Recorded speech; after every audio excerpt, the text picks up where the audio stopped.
Right. All right. So some of the things I'm going to talk about today overlap a bit with my introductory lecture. I teach this molecular biology course once a year too. And a number of people have taken that molecular biology lecture. How many have taken that class? All right. So for the rest of you, if you have some confusion, you can ask these people and they'll clarify everything for you. Okay. So let's start with this guy, Gregor Mendel. Can't talk about genetics without the person who probably did the most important experiments in the entire history of understanding heredity. So Gregor Mendel was a monk, and he was in this monastery, St. Thomas's Monastery, which is in the town of Brno in the Czech Republic. The order of monks that he was in was a teaching order. So these were not cloistered monks. They were very much involved in the activities of the town. They taught the local high school, etc. And so they were really quite encouraging of their monks to be involved in scholarly activities. And in fact, they recognized early on that he was a really bright and inquisitive guy. And so they sent him to the University of Vienna for 2 years. So he had really good training, a little bit in physics at the time, a good mathematical understanding, but he was really interested in biology, etc. There's Mendel. This was in his University of Vienna days. And then here he is back at the monastery. And look at, there's Mendel. All the monks knew he was obsessed with genetics and for some reason with the pea plant. And there he is holding the pea plant in his hand. All right. He later went on to the route of a lot of good academics. His research sort of petered out because he got kicked into administration, became the abbot of the monastery. All right. But he did wonderful work while he was doing it. So Mendel was interested in this phenomenon of hybridization. So it had always been a mystery of how we inherit our characteristics. And of course, this is very much an agricultural age around the world, and people did breeding of selecting animals that had the traits that they wanted and then mating them with other animals and hoping for the best is what came out. Question. What year was it? So Gregor Mendel was doing his experiments about in the 1850s. 1850s. So really interesting. He was contemporary with Darwin, very interesting part of the story. So a lot of breeding for horse races, for example. And probably the dominant theory was the sort of blending theory of inheritance, that if you had, two fast horses together, they should produce a fast horse, but the traits of one would be blended to the traits of the other. So Mendel wanted to get to the idea of what really is the process by which traits are passed down. So step one, let's pick some traits that we can really distinguish cleanly. Fast rate horse versus slow horse is, well, how fast, how slow? All right, so he did a number of preliminary experiments with pea plants. And from these, he picked 6 characters that were always easy to score. So one of them was whether they had yellow pods or green pods. He also had short versus tall. He had round versus wrinkled pods. He had flower color. He ended up with 7 different characteristics, and all of them bred true, which means he made sure that if he crossed a green one with a green one, he got a green one. So then he did first experiment, very important experiment right here. So what he did is he crossed one with green pea pods and one with yellow pea pods. And the result was that all of them were green. Now, first of all, it said there's no blending inheritance obvious here. And it was the same with all his other 7 traits. So he crossed a short with a tall. They were all tall. He didn't get intermediate traits. So nice, clean result.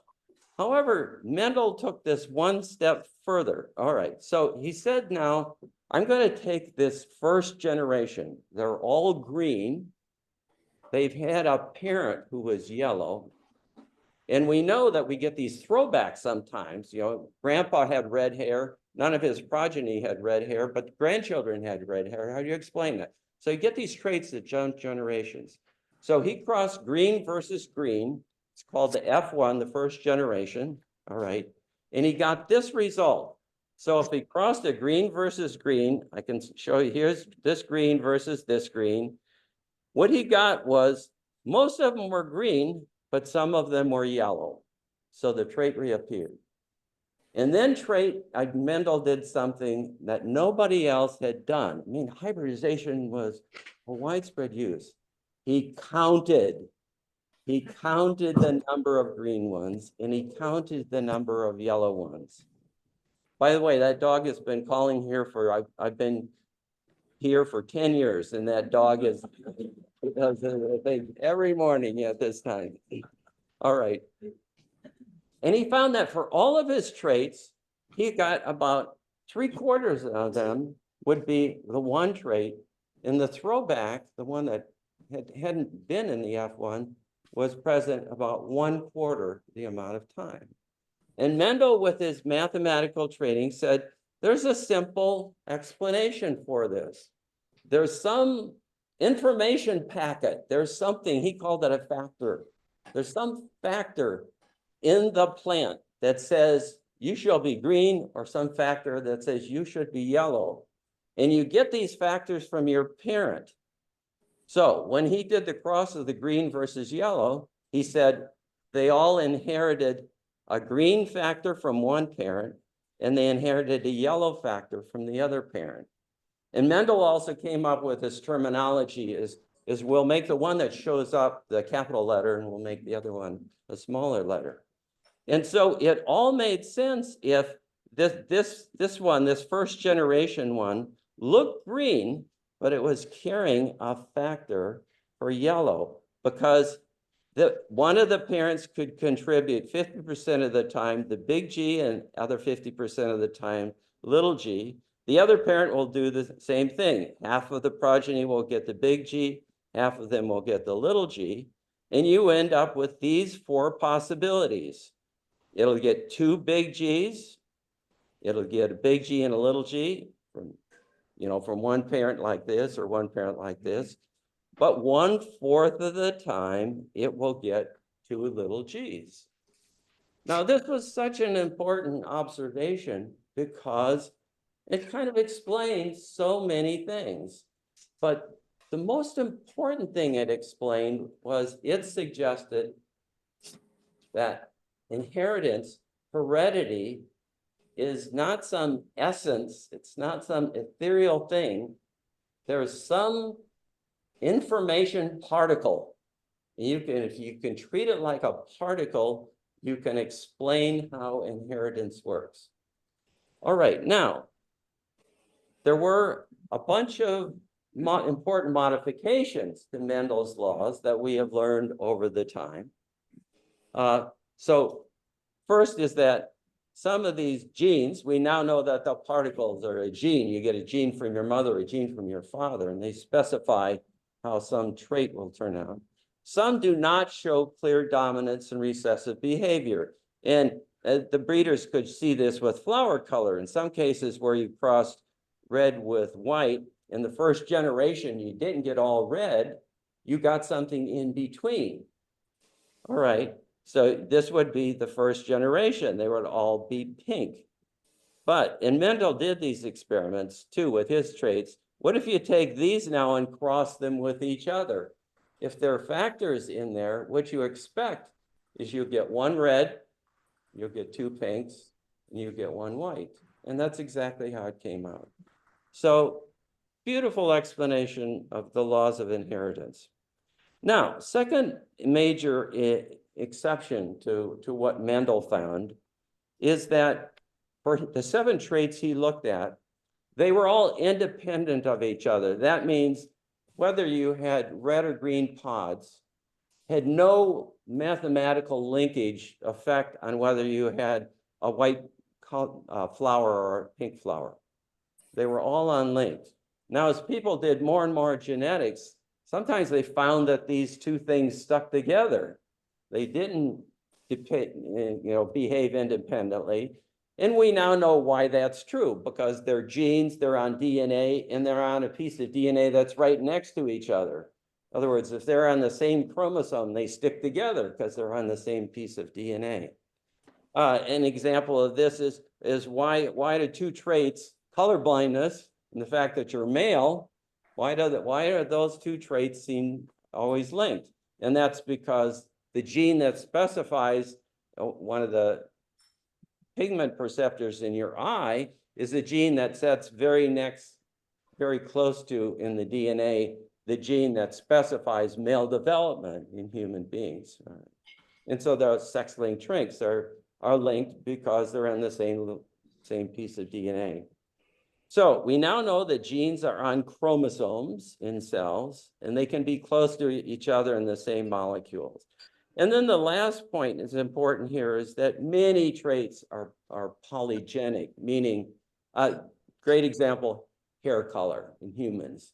I mean, just if we look around the room, well, maybe not this room. All right. Don't have the correct statistical distribution here. All right. But there's a whole different shades of hair color, and that's because it's multigenic. You know, there are different genes for different pigments that affect the darkness or brightness of those pigments. And so there are a lot of traits like that. And so one thing that was interesting about Mendel is the most important thing he probably did was before he did those initial experiments, he picked traits and he bred plants that would breed true, as they say, for all of the traits. There's also the interesting question. Turns out bees have 7 chromosomes. And there's always a question of, you know, the odds that everything he looked at would come out that way are very low. So people have often wondered, did Mendel fudge it a little bit, you know? No evidence that he did, but it may well be that he found traits that didn't fit, and he just didn't include those in his publication. Okay, so you know, one of the great heroes of science, much revered by his order. He was considered a very good guy. He was good as an abbot too. So they built this statue of him by his monastery. But there's one curious thing about statue. This is a bunch of Catholic priests. Look at the bottom of this statue. I mean, you've got these 2 naked people here. What are they doing? Contemplating doing some genetics or what? So if you're interested in this story, there's a wonderful book on this by Robin Morantz Hennig, The Monk in the Garden. Among other stories, at one point, Mendel worked on these pea experiments for about 3 years, published his paper. This paper, in fact, was widely circulated and ended up in most of the major libraries in Europe, but was completely undiscovered in his lifetime. And in fact, I think he published it just about the year that Darwin published Origin of the Species, but the paper wasn't rediscovered until 1900.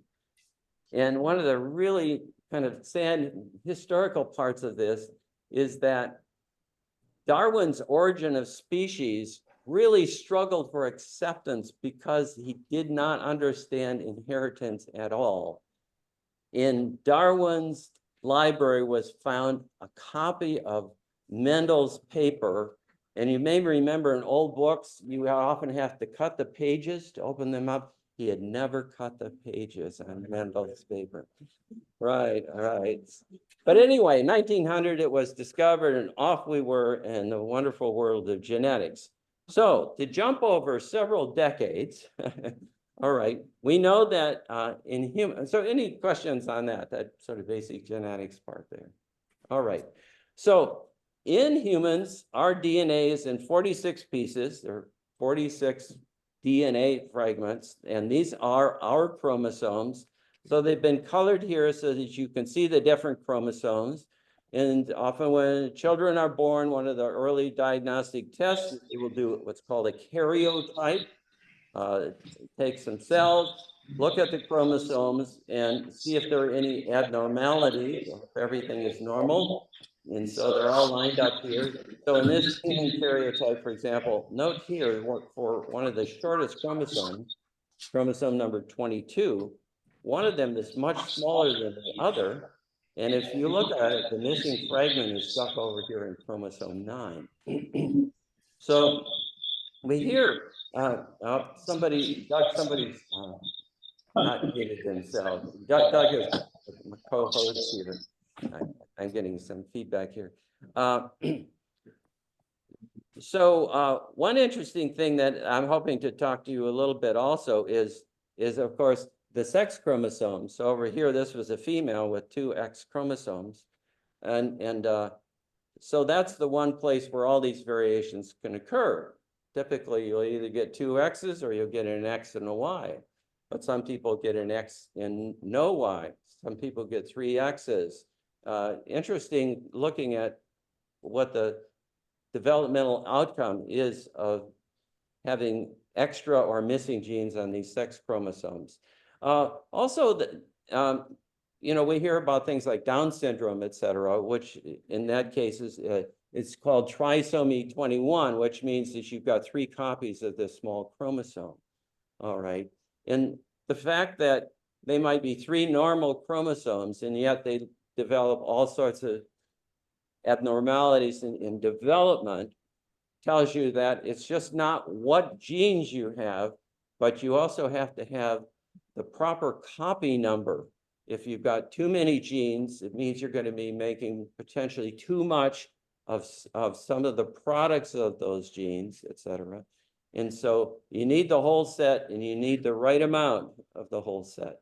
And we'll probably get into that just a little bit. We'll talk a little bit about gene expression. Okay, so this is our karyotype.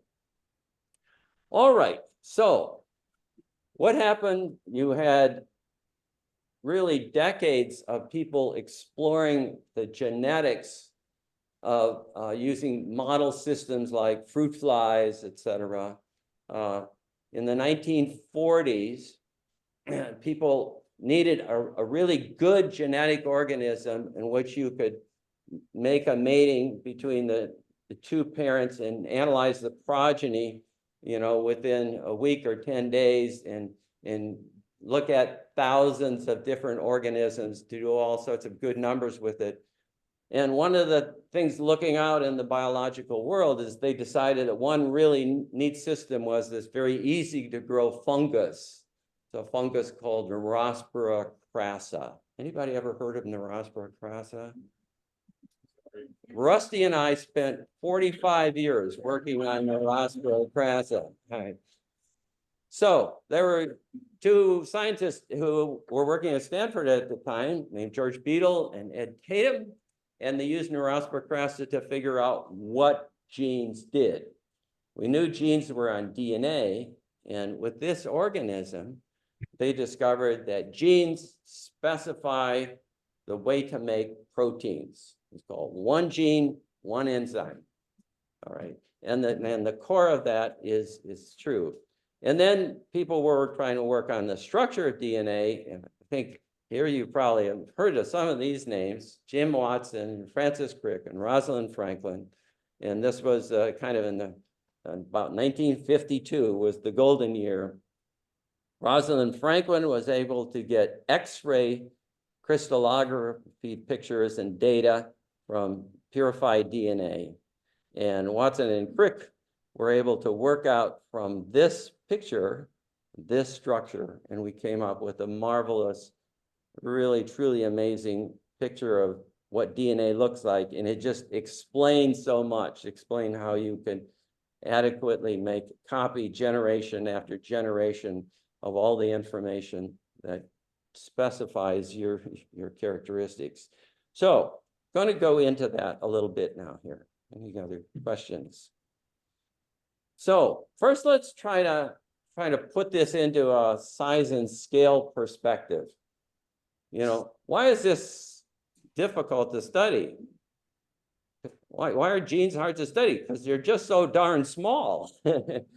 So if this is a cell from a human cell, and this particular cell has a big nucleus in it. This cell in dimensions here is you know, you can kind of see a millimeter. You can kind of picture what a millimeter is, kind of the smallest little thing. This cell is basically about 1/100th of a millimeter. All right. And here's the DNA in the cell. And the DNA is inside the nucleus. The light part here is where the DNA is kind of unraveled. And this is probably the more actively being read DNA. And the dark part is where the DNA is kind of tightly wrapped up. But what I want to show you here is some sense of just how big DNA is, what it looks like. So this nucleus has a double membrane around it, and it's really not quite visible here, but at the point of my arrowhead there's a little pore, a little opening. This picture is done with an electron microscope, and that's about as good as we're going to get of actually seeing it. But what people have been doing in recent years is good at kind of animation. And what if we tried to draw all of the molecules in there in their right size and scale? And so somebody's done that. Let's say you took a little piece here, just right where I've got it, just right around one of these pores. What would it look like? You know, it would pretty much look like this. So what we've got is, here's the opening. This is out in what we call the cytosol, outside the nucleus. Here is inside the nucleus. Here is one of these membrane bilayers that forms the membrane. And here is this big, interestingly, there's this really elaborate pore complex here that controls traffic in and out of the nucleus. But I just want to make the point that, see these blue things down here? These are DNA molecules. All right, so it gives you a little bit of a feeling what it looks like. Here's a DNA molecule right here, and it's being copied to make an RNA molecule right here. Now, we have a lot of DNA. It's exceedingly thin, but it's very long. So every one of our cells, every cell, if we took our 46 chromosomes, we unraveled the DNA, and we fastened them end to end, that DNA would be 6 feet long, basically one's height. That's not an analogy. That's the real length of the amount of DNA. Extremely, you know, it takes 3 billion letters to do that, but every cell in your body has about 6 feet of DNA in it. So this creates all sorts of biochemical challenges. You have to think, what gets turned on and what gets turned off, and why doesn't it all get tangled up, et cetera? And we'll get into that a little bit. Yeah, I think this is probably further ahead, but you saw some of the DNA was loose and some was, I guess, what determines that? I'm guessing maybe you'll get to Yeah, I can come to it pretty soon here. Yeah. Okay. All right. So you know, scientists like me, why have we been so slow in figuring this out? This is part of the reason. It's a hard thing to work with. And just to kind of hammer this point home, to give some sense of the relative scale of things. So a small grain of sand might be about 1 millimeter. You know, the dusty pollen, in which you really can't even see the individual pollen grains, is about 1/10 of that. A blood cell is about 1/10 of that. And then a bacteria is about 1/10 of that. So if you were to line up DNA molecules in a bacterial cell, it would take about 500 DNA molecules to go from one side of the bacterial cell to the other. And then a virus, which is really just a little protein coat with DNA or an RNA inside, is 1/10 of that. And a protein is about 10 times bigger than the thickness of a DNA molecule. And DNA molecule is about, 20 times thicker than an atom, which suggests that a DNA molecule probably has the size of about 20 atoms, and that's about right. Okay, so before we get, I'm gonna turn back to the DNA and your question in just a bit. But we need to say a little bit about the overview of what DNA does. And then the other course I teach, I spend much more time on this. DNA makes RNA makes protein. This is called the central dogma of molecular biology. So what we know is the function of DNA is that it is a code, basically. We're going to talk about the code this morning. If you need to use that code, the first step is to copy it. This is called transcription, and it's copied into a molecule RNA that is almost identical in chemical structure to DNA. So it retains the whole code. And that code then goes to what is a very elaborate molecular machine. It's almost like feeding a tape into a machine. And this machine reads the code and it makes a protein. And proteins are more complex, more variable than DNA because they're not simply a long strand. Proteins fold up into globular or many thousands of kinds of structures. And it's the proteins that make us function. I mean, we could actually function for a few minutes anyway, without a DNA, you know, but everything depends on the proteins. The way you walk across the room, the way your neurons work, that's all based on protein chemistry. So I think a good way to do this, how am I going to teach you molecular biology in 2 minutes? Well, YouTube is always the answer when you need to learn something fast. So I'm going to show you what I think is a really nice animation of DNA makes RNA makes protein. I'm just going to give you an overview. It goes through a complicated process pretty quickly, but still it'll give you a sense of it. All right, so here's the cell. All right, and cell is surrounded by a membrane. The basic unit of all Okay, living and I want tissue. to turn off this. In most human cells, there is a structure called the down. nucleus. All right. The nucleus contains the genome. I'm hearing the, okay. Humans, the genome is split. Okay, so we're going to go inside the cell, and here's the chromosome. It's DNA tightly wrapped up with protein, and I'll talk more about this in a bit, just exactly how this is done. So if there is a region of the DNA that encodes some protein that is needed in the cell, let's just say you just ate ice cream and now you need the enzyme to digest the sugars in the ice cream, a protein will come along, recognize that gene. It will take the 2 strands of DNA apart and it will make a copy as an RNA molecule. So that's what's happening here. It's matching up the letters precisely, and it's making this long linear molecule, which is DNA. So this is RNA. So this molecule is produced inside the nucleus. It has a single strand with the 4 different letters of the code. Now, one of the interesting things that in many organisms, there are these sequences that actually have to be cut out of the middle of it, but we're not going to elaborate on that. So then it goes out through the pore into the outer part of the cell, where it encounters this protein-making machine called the ribosome. So the ribosome starts out as 2 halves, and then it clamps onto the RNA. It has an energy mechanism that it then moves the RNA molecule through the ribosome. And what happens is proteins are made out of amino acids, and amino acids are carried to the ribosome by this carrier molecule, which brings the right amino acid at the right time because it can read the DNA down at the bottom. Now, I just said something that's very complicated in a simple way, but that code in the DNA is bringing in the amino acids in the right order. The ribosome connects these chemically together. You get this long chain of amino acids, and there are positively charged ones and negatively charged ones that attract each other. There's hydrophobic ones that go to the middle. So this chain kind of bounces around, but eventually comes to some stable 3D structure and you get a mature protein. Okay. So that's central dogma, 2 minutes. All right, any questions? So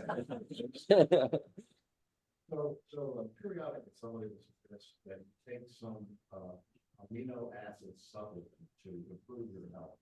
Is that actually able to change the concentration inside the cell and more likely to get this reproduction? Yes. So Pete's question was use supplements for amino acids, of these individual amino acids. So I think most of the clinical trials show that it makes not much difference. As with most supplements, can be overdone. Anything in excess can be toxic. You know, there are certain cases in which you may have deficiencies, although anyway, but bottom line is, unless a doctor told you to do it, it's all very unlikely to do you any good, right? Okay, so let's get into then a little bit the structure of DNA. This is the heart of the whole course. So we've got to have a bit of a sense of how DNA is formed and what it looks like. So DNA is made out of a type of molecule called nucleotides. There are 4 different kinds of nucleotides. So in this structure here, it shows you every atom that is part of the DNA structure and the way the atoms are linked together. So DNA is made up of 5 kinds of atoms: hydrogen, oxygen, nitrogen, carbon, phosphorus. So this is one nucleotide here, thymine, that's T. This is adenine, A, cytosine, C, and guanine, G. So that's where ACTG come from. It's the name of these nucleotides. And they're basically of 2 families. Notice that one of these has a ring of 6 carbons, and the other one has 2 rings. Down here, this one has 1 ring, and this has 2 rings. And the chemistry is these are called pyrimidines and these are called purines. But the important thing is just to remember that there's A, C, T's, and G's. And the arrangement is such that the nucleotides will stick to each other if they're in just the right conformation. You know, all these atoms can have a little bit of plus or minus charge on them. And they also differ into whether they're perfectly neutral, so they will bind to water or not. And so it's a combination of what their shape is, you know, are things at the right distance from each other to bind, combined with what their charge is, that determines how one molecule sticks to another. And it works out that thymine will stick only to adenine, and it will stick by these molecules here. There's a plus charge on one side and a minus charge on the other, and they bind to each other very weakly. So these are called hydrogen bonds. They come about from this slight minus and negative charge that exist on some molecules. And the other among the 4 is the cytosine and the guanine. They will bind to each other, and they will bind to each other to make 3 bonds. So C's and G's bind to each other slightly more tightly than A's and T's does, but 3 bonds versus 2. Now, so this is one key thing. This was in fact when Watson and Crick figuring out the structure in DNA. This was the eureka moment. They had built these models of A, C, T, and G and said, can they bind each other, and shifted them all around the room. And it's an interesting story how they found it. It turned out there was an error in the textbooks. But in their office at Cambridge was a guy who said, oh no, there's an error in the textbooks. I work on those. And he gave them the secret information and they figured out what the base pairs were. All right, but it's a side story there. All right, so what happens when DNA is made is you end up binding these phosphate molecules, which are here, to a sugar molecule that's here. And you get a long chain, which goes sugar, phosphate, sugar, phosphate, sugar, phosphate. And that forms what's called the backbone of the DNA. Sugar, phosphate, sugar, phosphate, sugar, phosphate in the backbone. And then these ring structures stick out to the side. It's kind of like rungs on a ladder. So maybe a way to look at this in a simpler way here is if we took a DNA molecule and somehow flattened it, you can't really because it's a lumpy structure. But if you did, the structure of DNA shows that a nucleotide has got its G, its ring portion here, and then its sugar phosphate here. And that links us to the next nucleotide, and that's linked to the next nucleotide. And so you have, kind of a strand of ACs, Gs, and Ts. But if you have another strand on the other side, and it lines up so that wherever there's a T, there's an A, or a G with a C, you always get AT base pairs and GC base pairs, then these two strands will be bound to each other. They're not very tightly bound. They're just those weak hydrogen bonds, but it's really like Velcro, you know, any two pieces of Velcro, you can easily pull them apart. But once you get dozens or hundreds of these bonds, it will stick them together quite tightly. So the structure of DNA is you have the backbone with the nucleotide sticking out like rungs on a ladder. In 3D structure, this whole thing is actually twisted into the double helix. And then if you want to see where all the atoms are, then this molecule here is called space-filling atomic structure, where you see the rough size of all of the atoms and how they would fit into the structure right here. So you can clearly see the backbone here, the yellow phosphates, and then you can see the rungs in the ladder are all jammed in the middle here. All right. Mark. This is the basis of life, right? I mean, without this, there's no life. Is that Not right? on this planet, right? Right. So this is so astoundingly. Well, how did it just randomly occur? And it just. No, I know that nobody. Yeah. Yeah. It just seems so astounding. Well, there's a whole field of investigation that's been looking at that question, of course, for decades. There's a guy here at Santa Cruz, Dave Deemer, who's really one of the leaders in that field. So, I mean, a quick answer is, you know, like one of the classic experiments of people who were doing this sort of things, found that this is called the Harold Urey and who, I don't know, I can't remember. Anyway, what they did is said, let's create the early atmosphere of the Earth. We'll have a glass vesicle and we'll just put really simple things in there. Carbon dioxide, methane, ammonia, etc. And then we'll add lightning. We'll spark it.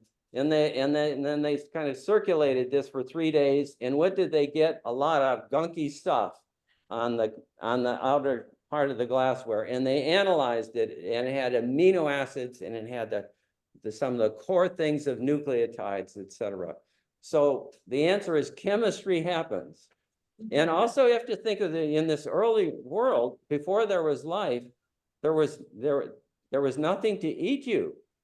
You know, so you know, the bottom line is there were 16 zillion chemical experiments going on around the world for 1 billion years, and this popped out.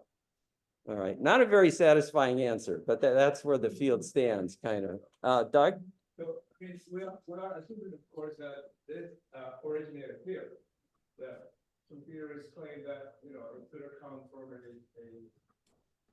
asteroid. Yeah, yep, that's been out there for years, and I don't think there's, you know, anything particularly one side or the other. All right, let me mention one more thing about this structure, because, you know, it raises the question, if you look at this, in that DNA makes RNA make protein, step one, I said a protein recognizes a gene. There's 3 billion base pairs here. How does it know where to start? Well, the key to it is these in this gap here where you have the different nucleotide bases. Let's just compare like this gap versus this gap. Here you see two red atoms. Those are oxygens. They're very negative. Here you've got more blue ones. The shape, the depression in this gap is subtly different. And so the way DNA gets recognized is a sort of a lock and key type system. In other words, if you have a lumpy protein that has negatively charged and positively charged amino acids on the right place of the right size, it'll sit right on top of this molecule and bind to it. And so the 4 different bases give rise to a whole series of different lumps and bumps with different electrical charges. And that's kind of the basis of the code. That varies at each place in the DNA. And so you can have different keys that fit into different slots like that. And that is what gives you the specificity of genes. All right. All right. Why don't we take about a 5-minute break? All right. And let's try to keep it short. And then we'll resume. Okay. So we got all this DNA. We got the 6-foot-long molecules chopped into 46 pieces. How do we really handle it in the cell? And the answer is that when the cells divide, they have to deal with this, so everything gets folded up to form what are chromosomes. But after cell division, what happens is the chromosomes unravel. But still, there has to be a way of folding this up in a way. And so you've got your DNA strand, your double helix. And the way that is handled in the cell is it's not just a free linear molecule. It gets wrapped around a protein. Protein kind of in the shape of, picture something in the shape of a tuna can. And the DNA molecule goes around it 2 times. Goes around enough to cover 146 base pairs, it turns out. And then there's a little linker, and then it goes around another tuna can. These are called histones. So that partly wraps it up and partly protects it. But then this is the beads on a string. But then it beads on the string, then that bead on a string structure, that is wrapped up into a thicker coil. And then that thicker coil is wrapped into what's called a supercoil. And kind of beyond that, we still haven't really figured out. But these protein structures play an important role in the structure and expression of RNA. And when we talk about epigenetics, they're going to be key players. Because one way to turn a gene on or off is to wrap it up so tightly that other parts of the cell simply don't have access to it. It's a kind of long-term storage for DNA that you need to keep in the cell for future generations or whatever, but you don't protect when you need it in that cell. For example, every cell in your body has all the information needed to make neurons, but you don't need that in your blood cell. So they take all those neural genes and they wrap them up tightly and don't use them. And your blood cells the same way, you know, I mean, your neuron cells, there are a lot of things they don't need. So they're big packets of genes that are kind of semi-permanently turned off because they're not needed in that particular cell. But every cell has the whole set. This is the mechanism by which things like tardigrades survive, you know, incredibly hostile environments. DNA, so it survived dehydration. Well, it may be part of it, but there seem to be other layers on those very long-term things. For example, one thing that really, you know, allows these things to be frozen, and you have to just certain sugars like trehalose, et cetera. We don't really understand why. Okay, so let's get to what is a gene? There it is. All right, that's a real gene. It's a neurospore gene that Rusty and I worked with. All right. And so you have this alphabet, if you will, but with no obvious punctuation, no capital letters. How do you know where a gene is in this whole soup of A, C's, and T's and G's? Well, the answer is it's in the sequence. So if we look carefully at this, and of course it took many years to figure this out, we would find, first of all, these three areas of particular importance. So ATG here, the gene ultimately specifies the sequence of a protein. And in this gene and in virtually all genes, the first protein always starts out ATG. So this means start the synthesis of a protein. It also encodes an amino acid, methionine. Down at the bottom here, there's a TAA, and this means stop. This is the end of protein synthesis. And there are three forms of this: TAA, TGA, TAG. Now, for a gene to be copied, there has to be a place saying, here is the beginning of a gene.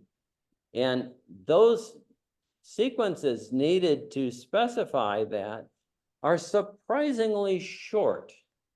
So, for example, if you just had a meal and there are a number of different kinds of molecules you need to turn on, you need to turn on the enzymes that will digest these molecules.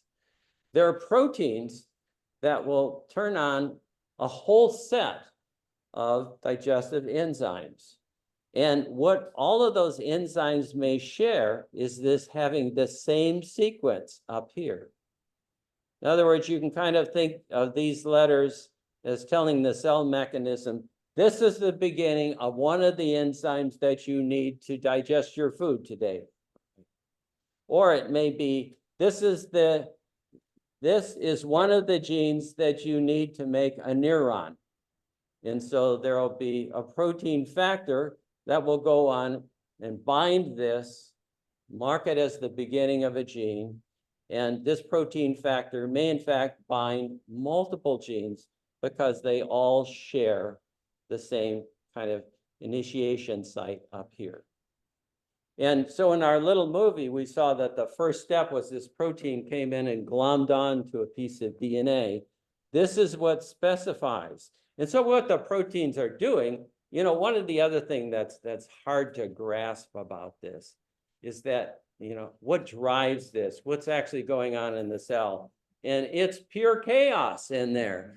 It is all driven by diffusion and molecules banging into each other about 100 miles an hour.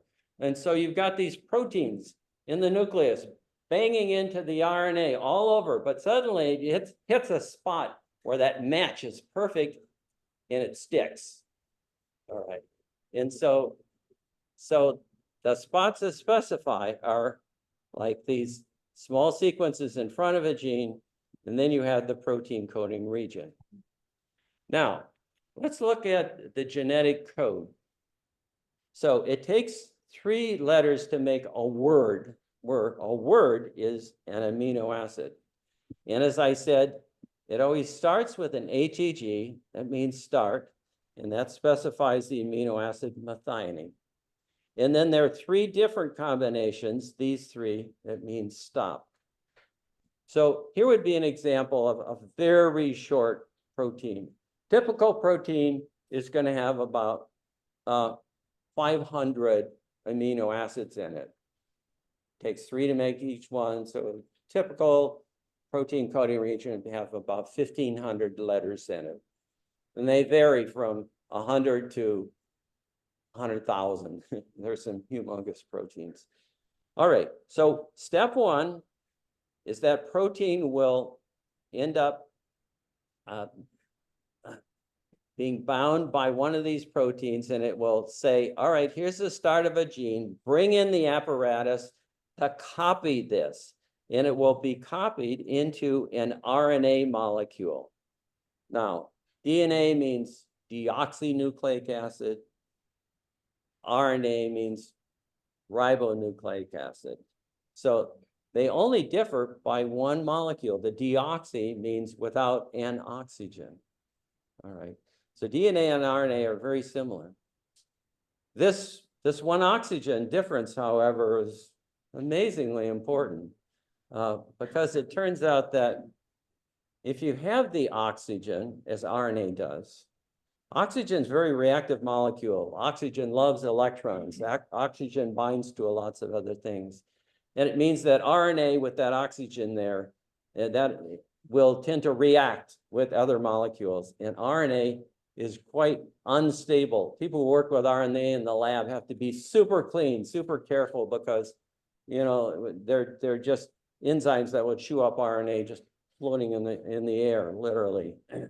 But DNA doesn't have that oxygen, and that makes it stable. DNA is a molecule we now know can last for 1 million years in a mammoth tusk or whatever. All right. So anyway, it's a slight side thing. RNA also has one other difference. Instead of having ATGC, it has AUGC. T and U are, if you look at the structure, they're almost identical. But for reasons I think we don't understand to this day, when the 4 nucleotides that make RNA are put together, RNA uses U's instead of T's. But the bottom line is that if a gene is to be expressed, if you're going to make a protein from this gene, step 1 is this protein apparatus will come along and copy it into an RNA molecule. Then that RNA molecule will go to this ribosome, and the ribosome will read it 3 letters at a time. AUG means methionine in start. CGU means arginine. UGC means cysteine, and there are 20 amino acids, and it will read through to make a string of amino acids, which make a protein. Now, if you think of the math here, you got 4 nucleotides. How many 3-letter combinations are there? Mark. All right, I'm gonna get him one time. 64. All right, turns out there are 64 3-letter combinations. And how many amino acids do you need to make a protein? 20. All right. So how does that work out? Well, it turns out that there are some amino acids for which there's only one 3-letter code, like tryptophan, 3 letters. There are other amino acids that are used a lot, isoleucine, leucine, for which 6 different 3-letter combinations all specify the same amino acid. All right. And that sort of thing is interesting to explain some other phenomena. For example, you know, what are the consequences of you know, you're out sunbathing and gamma ray comes and zaps one of your pieces of DNA and changes an A into a G? You know, what's that going to mean? Well, a lot of the time, it'll mean nothing because it'll have changed 3 letters that specify isoleucine for another 3 letters that make isoleucine. All right. So this redundancy in the code, you know, has some advantages. All right. All right. So anyway, bottom line there, that's how you read the code. All right. So what information is in our DNA? So human DNA, 3 billion base pairs. And by the way, the amount of DNA you have is very roughly correlated with how complex an organism you are. But there are lots of organisms that have a lot more DNA than we do. Okay. So it's in 22 pairs of chromosomes plus the sex chromosomes, X and Y. Something in the neighborhood of 21,000 genes. We're getting a little closer to understanding this. This was a big surprise when we finally sequenced the genome, because certainly when I was a kid in high school, et cetera, we thought there'd be 50,000, 100,000. I mean, how can you make a human being out of 21,000 parts? You know, you can't make a Prius out of 21,000 parts. Anyway, and then, although that's a lot, it turns out only 2% of it codes for proteins. All right. And the other 20, the other parts are really not used to make proteins. And we're going to talk a bit about that. And that turns out to be rather important. I'm going to mention about a quarter of it is introns, and I'm going to go into introns in the next thing. But about 50% of it is repetitive DNA. Now, what I mean by this, there are several different forms of repetitive DNA. What we found, we really got the sequence of the whole chromosomes, et cetera. You might have a region in which you've got ACGGT followed by ACGGT, ACGGT, and this will run for 10,000 times. So a big part of your genome is just these long repeated sequences. And we vary, each of us, in a way of some of us will this like 5 letters might be repeated for, let's say, 10 times. And then there will be a different sequence, a little connector. And then it'll be repeated 10 times again, and then 10 times again. But if we picked another person and looked at this locus, it would be repeated 11 times. Or somebody else, it would be repeated 5 times. And I'm elaborating on this because it's this variation in the repeated DNA that we use for forensic DNA profiling. So if you've ever heard of CODIS, it's the Worldwide DNA Identification Database. Interestingly, he's back. It's based on this repetitive DNA, and that's going to be one of my main subjects next week when we talk about this. Physiological effect? So still unknown. So for all of this non-coding DNA, most of it has been a mystery. But to kind of jump to my bottom line here, Pete, this is the interesting part, is that once we got really sensitive methods for opening a cell and getting the RNA out and then sequencing it. So we're asking the question, does this other DNA get copied so that it's being used in some way? Turns out that 80% of it is. Only 2% codes for genes, but 80% is copied into RNA. And that's something I'm going to be talking about a bit in the future. Bottom line is it is almost certainly largely regulating the expression of other genes. It's not encoding a protein itself, but it's being used to determine whether a gene is turned on or off, and whether it's turned really on. You can make many copies or just a few. There's also about 15% of our DNA that's sort of mobile elements or remnants of viruses. You know, a lot of viruses, you get the virus, the mechanism of the virus allows it to insert its DNA into your DNA. And you've got viruses that you've had from your ancestors for the past 200,000 years. It's still in there. And there's some cases where we've ended up using some of those DNA coding sequences. Really messy. You know, it's really a good example in support of the whole idea of evolution. You know, if you were an intelligent designer, you'd make a far cleaner system than this. We just carry all of our ancestral garbage with us for years and years and years. All right. Yeah. Oh, one thing deviates slightly on the Gregor Mendel story. You know, one thing, I went to Catholic schools for many years, and one thing I have to say for the Catholics is the Catholics are not opposed to evolution. You know, ever since that, I'm having a senior moment. Who was the guy? Ever since the Galileo episode, you know, or they got badly burned on that one. All right. So, and a lot of the, you know, a lot of the Catholic universities around the world are very good evolutionary biologists. Gregor Mendel was a monk, and the church had no problem with his figuring out genes and using them to back the theory of evolution.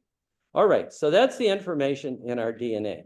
Now, I mentioned that genes often have these regions that are called introns. And intron is a sort of shortening for the word intervening sequence.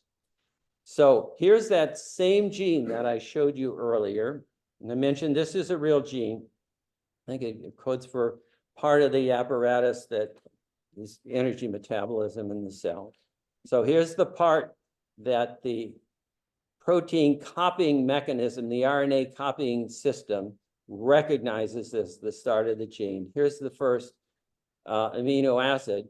If you actually get the amino acid sequence of the protein, you find that this region in blue here was not part of the final messenger RNA. Somehow after the RNA was first made, this part got cut out. And that final C there got spliced to that G there. So there was no gap. But this got cut out, and then it gets chewed up right away. Mark. Anybody ever looked at what the possible function of the RNA that's cut out might be, if it could have any function? Well, there's been a lot of work on that. I mean, most of these introns, though, seem to get chewed up right away. So the introns per se don't seem to have a function. But in this case, this neurosperm gene here is rather simple. It's, one thing is they can have an effect on how many copies of the RNA you get. So can control the level of expression. But the other important thing about introns, not illustrated in my case, is that in many human genes, especially a typical human gene might have, let's say, 10,000 letters in it. And of those 10,000 letters, 1,000 of them actually code for a protein, and the other 9,000 might be a series of anywhere from 2 to 10 introns. You got this piece of 1,500 bases stuck in here, and 2,000 here, and 700 here, and they all get taken out. But there's this situation where you can take out different whole regions of the DNA. The DNA is in identifiable pieces marked by these introns that allows you to take one gene and make several different kinds of proteins out of it, depending on how much of the middle stuff you remove. How many of these coding pieces you splice together and how many you leave out. This is called gene editing. And it's part of the answer to how can you make a human being out of only 21,000 genes? Because each of these genes can actually exist in multiple varieties. Some of it's just really crazy, cases where there are many, many introns and you could make 1,000 different variants of a protein. All right, and it's still working on exactly why and how. But for example, it's known in some cases, you'll have a particular enzyme with a function that, let's say it makes some little protein that attaches the nucleus to another organelle. Well, you've got one kind of gene for that in your muscle cell and another kind in your neurons, and they're both made from the same gene, but they have different structures. There'll be a muscle form, there'll be a neuron form, there might be a stomach form. And so. Where is the control of how it gets cut up? Is it in the splice itself? You know, do we know? Do we know that? I don't know if that's really understood yet. yeah. I don't remember seeing an explanation for that. Yeah, I don't know. Because, when you go through the whole pyramid and read it with Salem, so there's all these different changes, they have to have sequence as the child grows up. Yeah. Those the cell sort of know and do that, because some things, like your gill slits, have to go away. Right. Thyroid and whatever. So how does infant find? Right. So the question is, especially in development, genes have to be expressed in a certain sequence. There's a programming to it.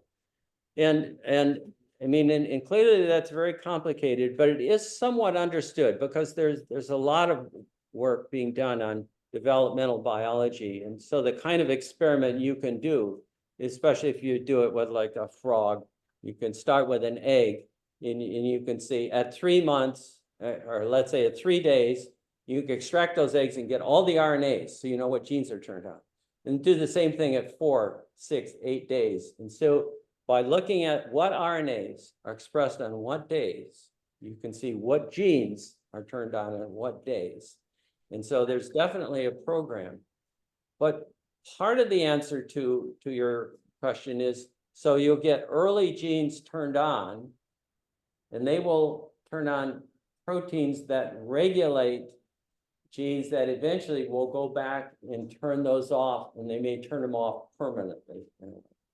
So it's all part of the program. That's a kind of a hand waving thing, but we do understand that in a lot of detail for some simple organisms. I'm wondering in terms of this intervening sequences, it may not code, but it may change the geometry in a way that makes it the more or less accessible for replication by RNA. And so the ultimate question is, how much of the research is going to looking at it as a code, and how much is trying to use like X-ray diffraction, something to look at the geometry and that explanation? Well, they're looking at both, but it turns out to be really complex. So there's an apparatus, a series of proteins called the splicing machinery in the spliceosome.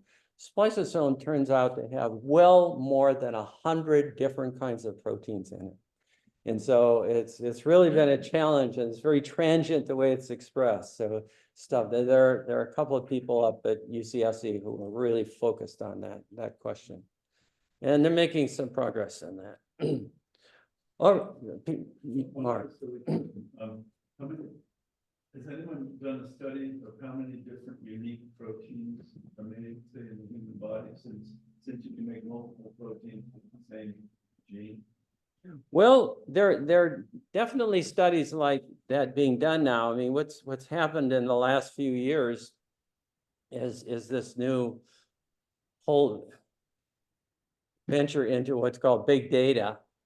So one of the things just transforming this sort of molecular analysis is the techniques are there now that you can take even individual cells and sequence all of the RNA in that cell and find out what's turned on in any particular time. I mean, you just think of the technology of this. This involves sequencing millions of pieces of DNA. And so it's a monster data handling problem. So the short answer is this has been going on for a couple of years now, but they're doing that sort of thing now, and it's turning out to be complicated. Right. All right. Okay. Now, here's one other phenomenon that I want to spend just a little bit of time on because it's really important in understanding a lot of the methodology we use to study genes. Like, how do you get the sequence of a gene? If you have some tiny sliver of DNA, how can you make a lot more of it very accurately? And if you want to find one gene in a 3 billion letter piece of DNA, how do you find it? And the core of it is using this phenomenon called DNA hybridization. So what this says simply is that, remember, DNA is a double helix, but the 2 strands in the helix are not covalently chemically bonded to each other. They're just kind of weak plus minus interactions. All right.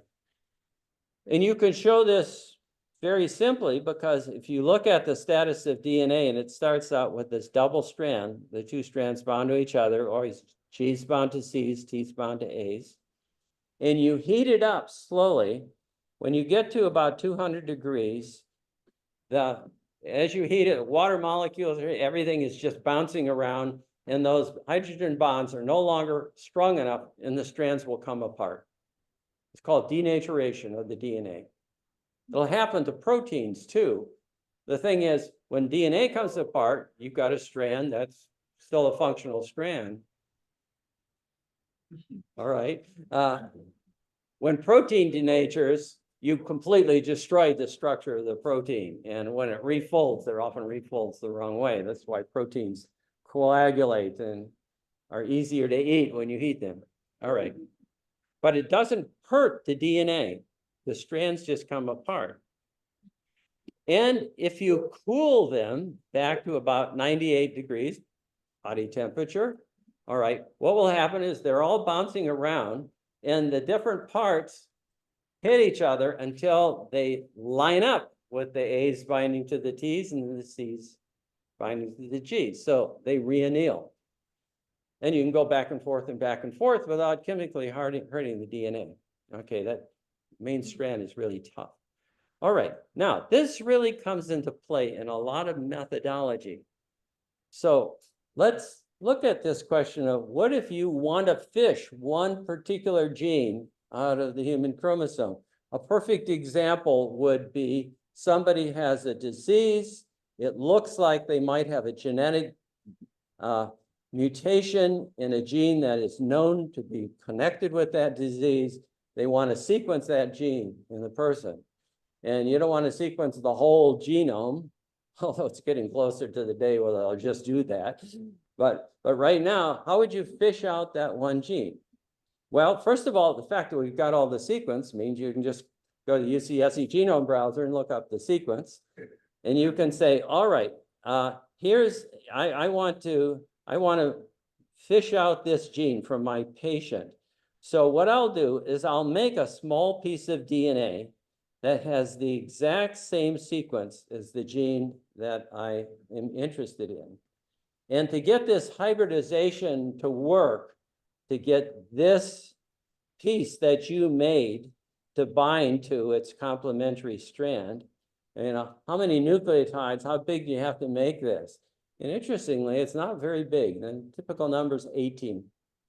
All right, so if you really want to do this, and this is the other amazing thing about it, how would you do this? You go to your computer, you type in your sequence, you go bing, goes off to a place in Kansas City, and the next morning, FedEx delivers it to you, and it costs you about $15. I mean, one of the amazing things about DNA technology, almost scary, is just how easy and cheap it is to work with DNA. So what you would do then is you now got a test tube full of these little pieces of DNA, and you would take a little sample from your patient, you would denature the DNA, and then you would add in your little fragments, and this fragment would then go and bind to the gene of interest. Let's see what I did new. Okay, it will bind to the gene of interest, and now what you can do is you can add the enzymes that will replicate this strand. It will always add to the end of your primer here, and the enzymes will make an exact copy of the gene you want. And if in fact there is a change in any of these sequences compared with the standard sequence, you will be able to fish that out. And how you do the subsequent steps turns out not to be that complicated. I'm not going to really go into that a lot, but let's see. Actually, we're kind of getting close to the end of our time, and I think this would be a good place to stop for the day. So questions on any of this? And what we're going to go into next time is I'm going to talk a little bit about how you do sequence DNA, but I'm going to use that to illustrate, among other things, the forensic DNA typing. We're going to talk about the Golden State Killer, and we're going to use the kind of modern genetics as they're used in forensic biology. So questions? questions on any of this? Just as kind of a general question, so the, two chromosome strands that are together, Yep. are those like,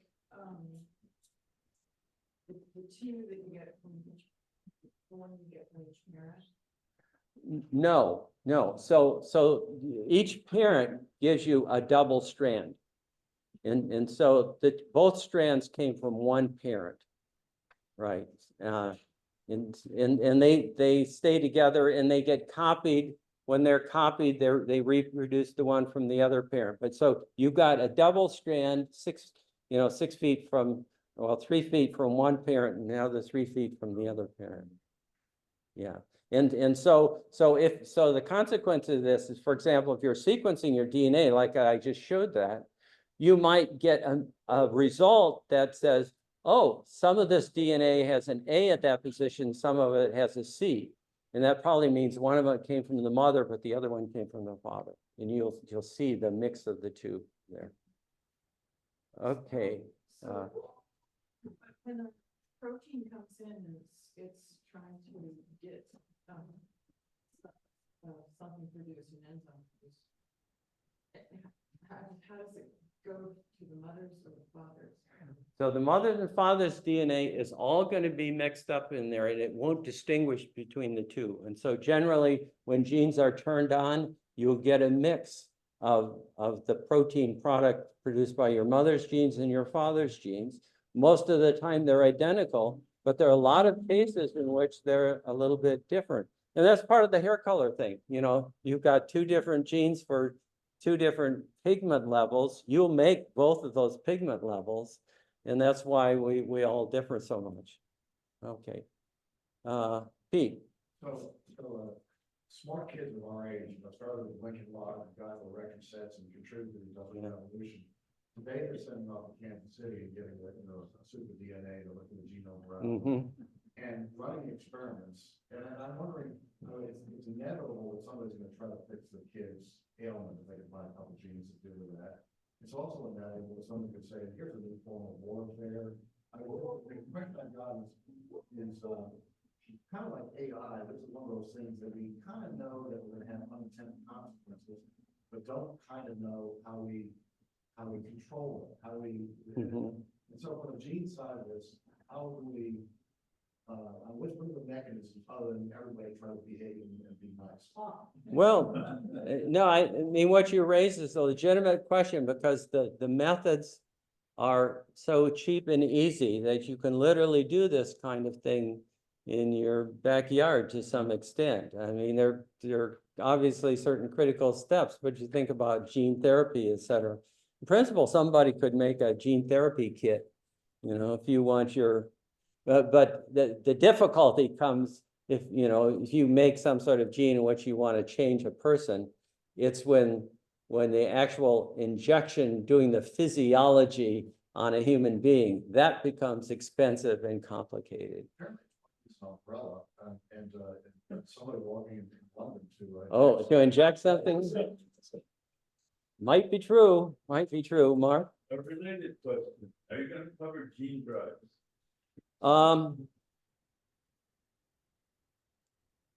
Not sure yet. Okay. Not sure yet. Complicated. All right, now we've got a bunch of people zooming here. Any of the Zoomers have questions? This is your chance.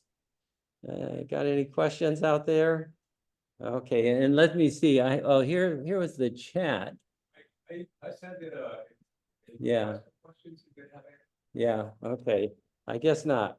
All right, well then I will see everybody same time, same place next week.